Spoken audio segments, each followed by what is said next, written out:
pessoal, eu sou Marília Abreu, eu sou uma mulher branca, cis, tenho cabelos curtos, castanhos, estou vestindo uma blusa com mangas 3/4 e listrada de bege, azul, vermelho e ocre e uma calça azul marinho, usando também um relógio dourado. Eu estou aqui para fazer uma entrevista com uma pessoa especialíssima aqui do Distrito Federal. Daqui a pouquinho vocês vão conhecê-la. E essa entrevista ela vem junto com duas oficinas, uma oficina de maquiagem e uma de figurino, que estão sendo oferecidas pelo projeto Entre Caras e Roupas, da maquiagem ao figurino. Esse é um projeto aprovado no meu primeiro FAC e tem o patrocínio do Fundo de Apoio da Cultura do Distrito Federal, pela Secretaria de Cultura e Economia Criativa do DF.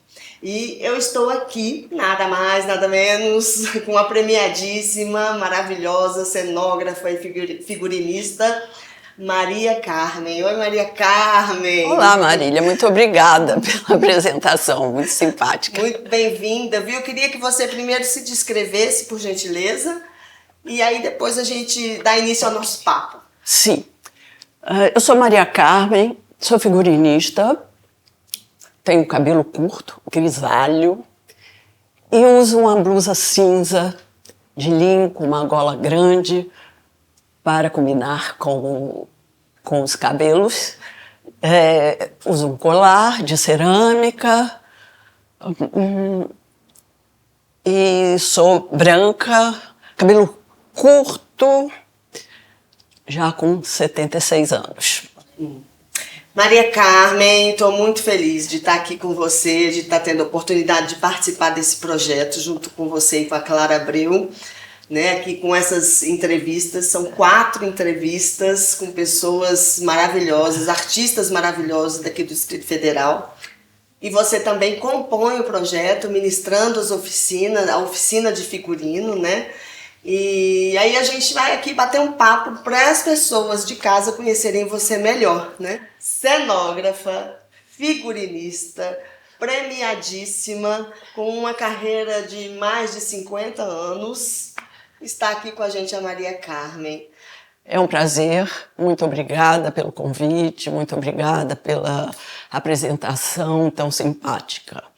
E vamos que vamos. Vamos. Então, eu queria saber, assim, sobre você. Assim, sobre você artista, né? Quando você se viu interessada, quando você se descobriu artista, como que foi esse impacto aí na vida? Essa história já vai longe, são 52 anos.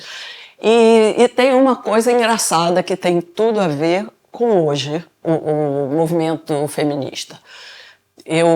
A minha paixão sempre foi arquitetura, cenografia, trabalhar o espaço. Onde eu entrava, eu analisava o espaço e sempre achava que podia melhorar, ficar melhor. Mas, há 50 anos atrás, mulherzinha precisava fazer figurino, que é o que entendia. Eu entrei para a TV Globo, mas o convite era só para fazer figurino.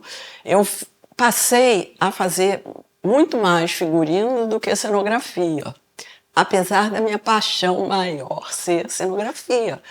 Eu aprendi a gostar de fazer figurino, mas tem muito a ver com a direção das TVs, dos teatros. Achavam que mulher tinha que cuidar de roupa.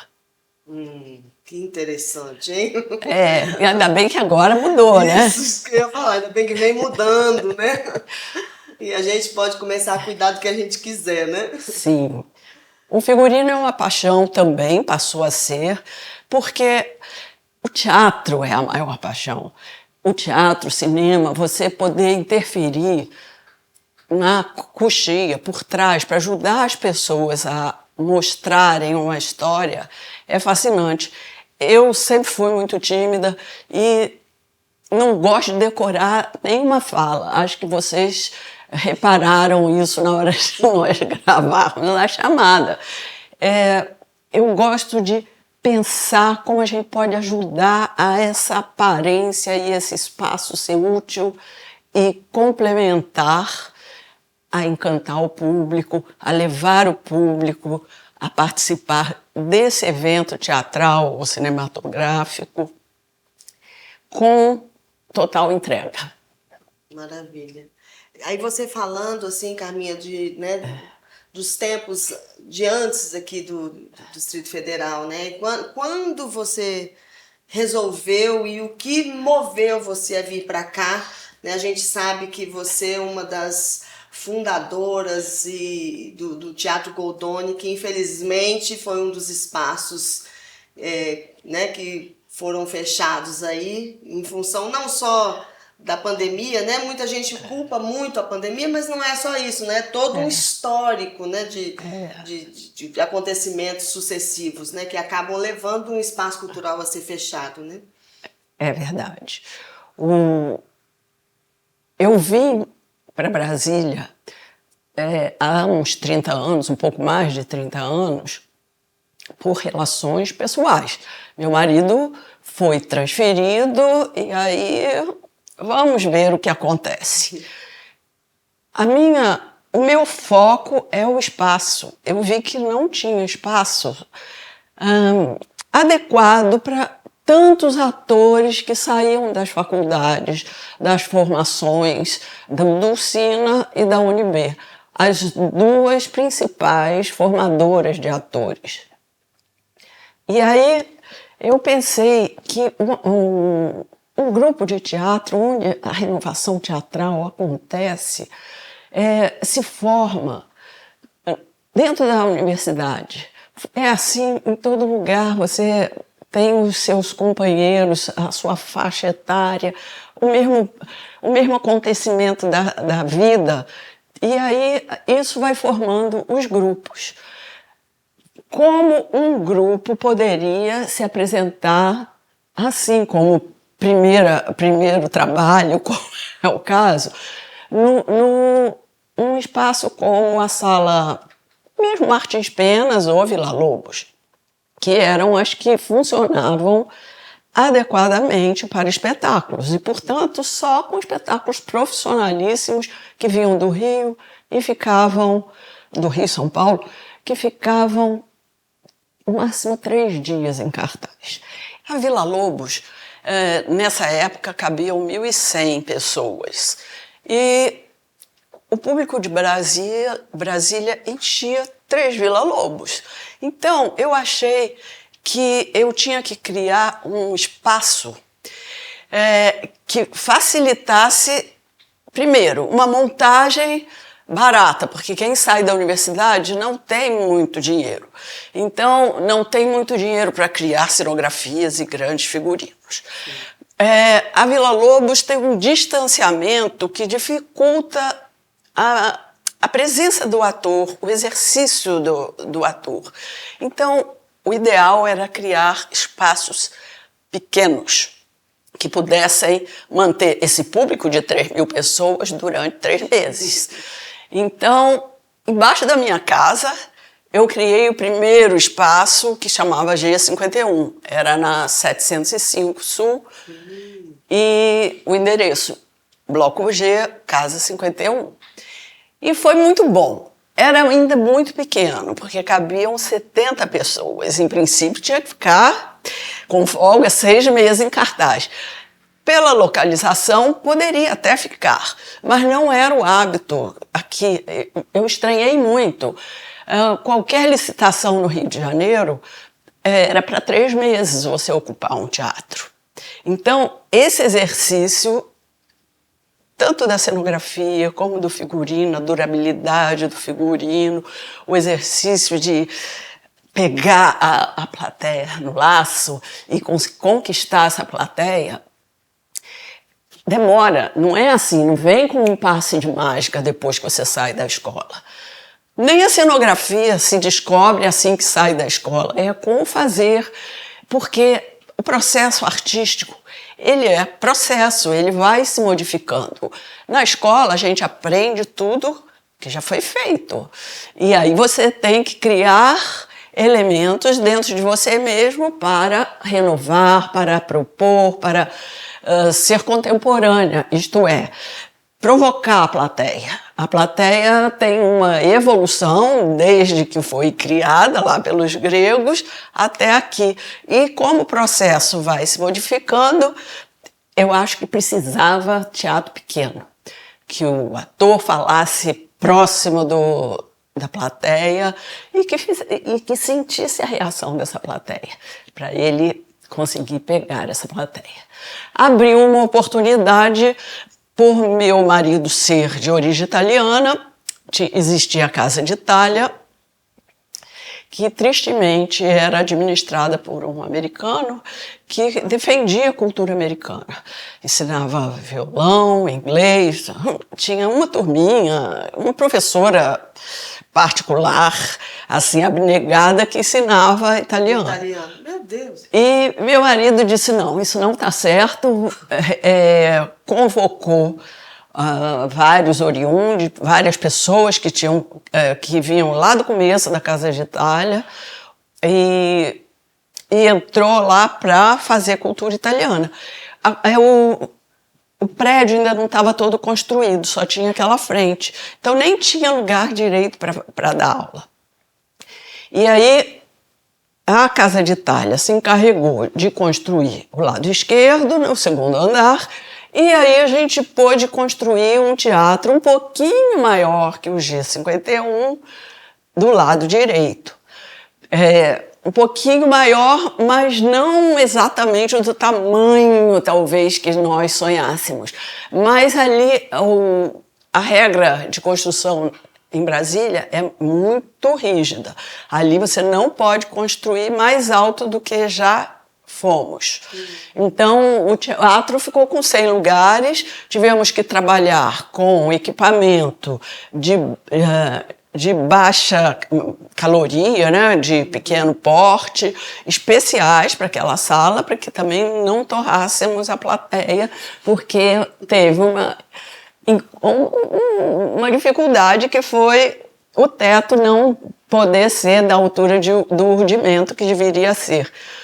Mas como o teatro perdeu tanto espaço e tinha poucos espaços ainda aqui em Brasília, eu disse, não, vamos fazer assim mesmo, porque isso aí vai abrir espaço para os grupos novos. Desculpe, para os grupos novos, para as pessoas que estão querendo trabalhar.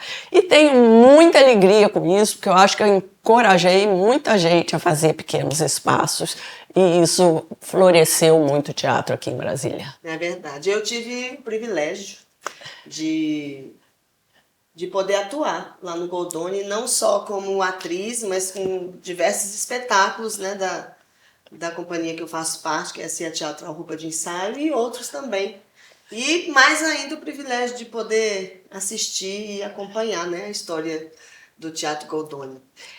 E que infelizmente agora foi transformado porque foi vendido, já nunca vi um prédio ir abaixo tão rápido. Em uma semana já existia um buraco lá e agora já tem laje, chegando próximo desse limite que eu lembro que existia para esse terreno de Brasília. Então, Carminha, com o fechamento do Goldoni, infelizmente, né, com a demolição da Casa de Itália, que mais infelizmente ainda,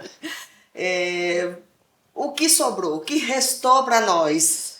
Queria que você contasse um pouquinho agora da sua transformação, da ressignificação aí desse Goldoni, né? Sim.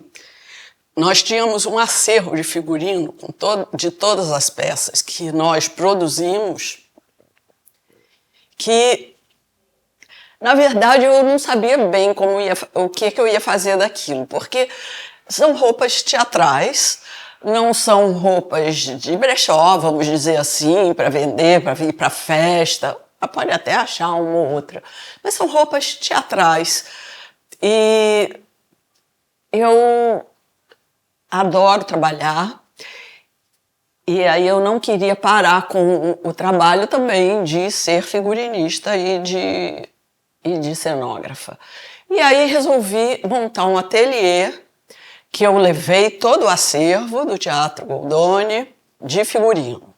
É uma sala só. O acervo de cenografia não cabia, está guardado, parte dele, num depósito no Gama. Mas o figurino ficou todo no ateliê, e onde eu recebo pessoas, dou assessorias de figurino, muito mais agora, por causa do ambiente mesmo. Ajudo as pessoas a escolherem as roupas, a pensarem o figurino.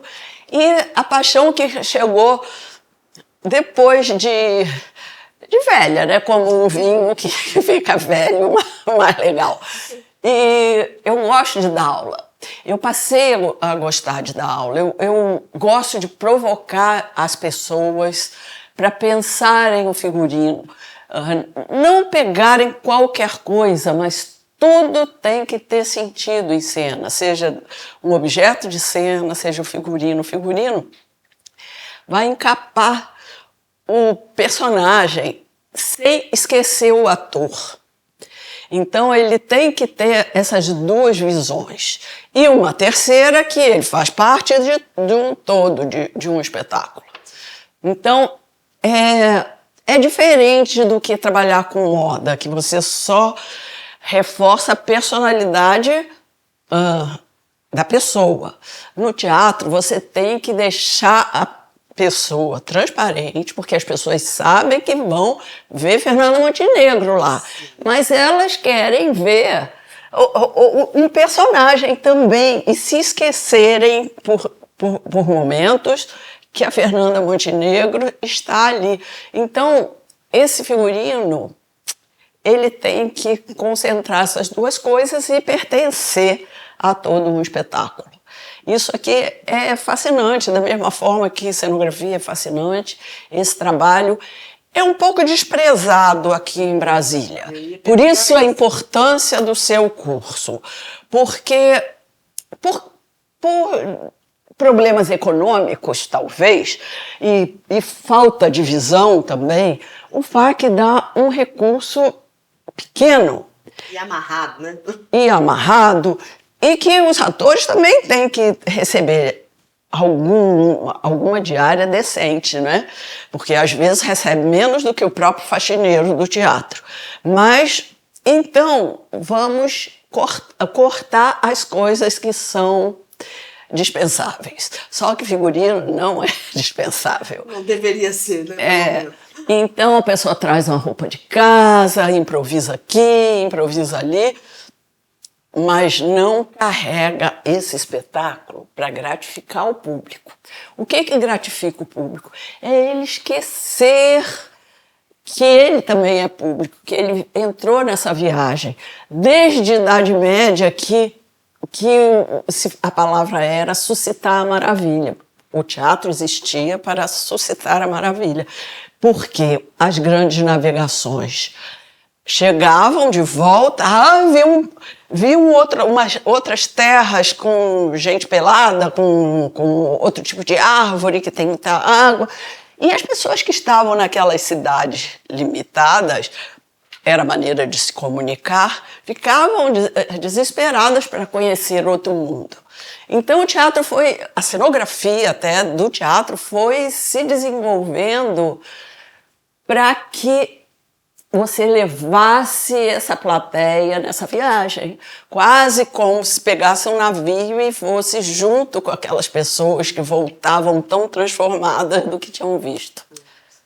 O que é preciso, assim, para a construção do figurino de um espetáculo teatral ou de audiovisual, assim, as questões básicas para isso, assim?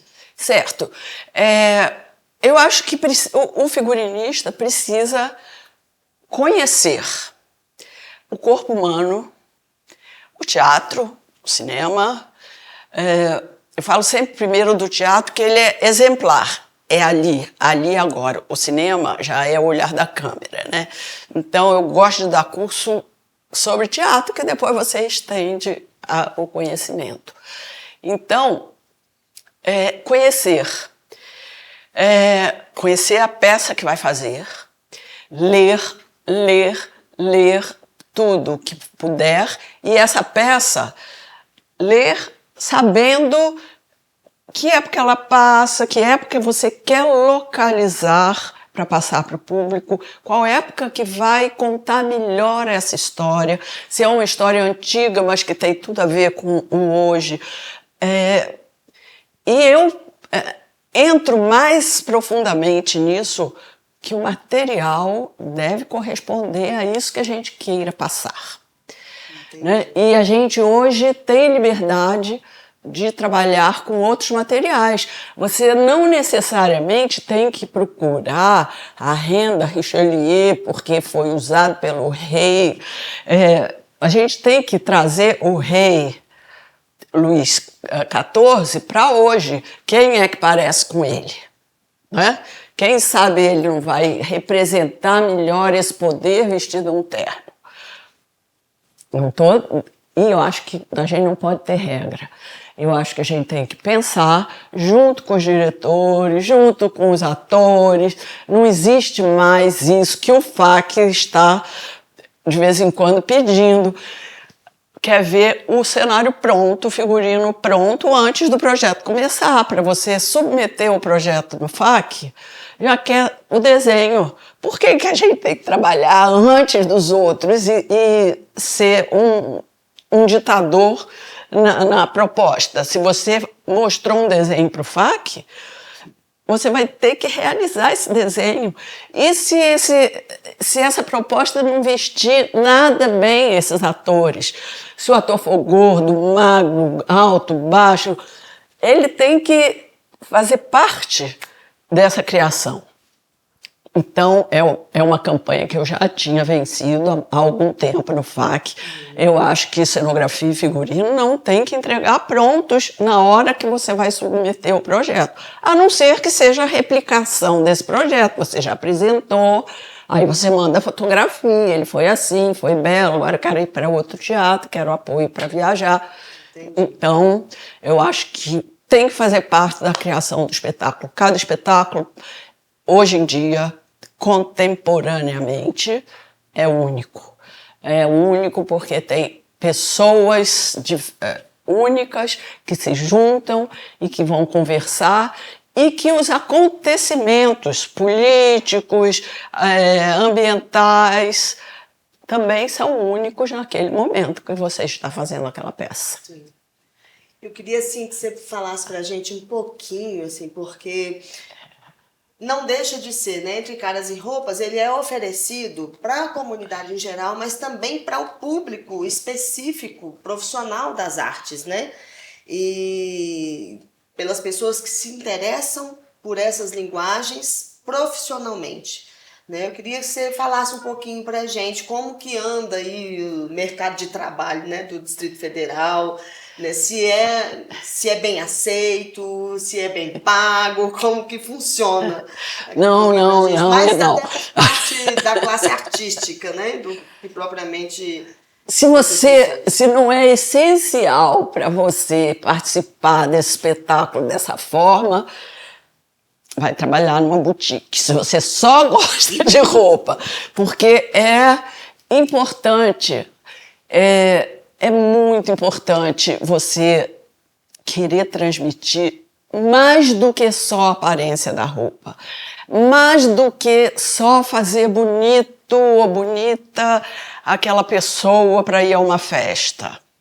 É muito mais que isso. É uma maneira de você se expressar, de você fazer política, de você, seja política não partidária, né? Política de existência, de ambiental, de tudo que você colocar nesse figurino, ele vai ter um sentido. Quer você saiba ou não, quer a plateia saiba ou não, porque hoje em dia você não pode desperdiçar nada. Então, o uso de materiais reciclados passou a ser muito importante. Sim. Você reaproveitar roupas, você reaproveitar as coisas. Só que não é só isso. Se você tem introjetado o formato das roupas, como elas vêm se desenvolvendo, por que uma mulher usava uma cintura fina com a saia larga e hoje não usa mais, por que essa transformação vai acontecendo, você é capaz de pegar uma garrafa PET, uma só, acho difícil, mas várias garrafas PET e criar uma roupa com o formato que é necessário para aquele personagem ser encapado.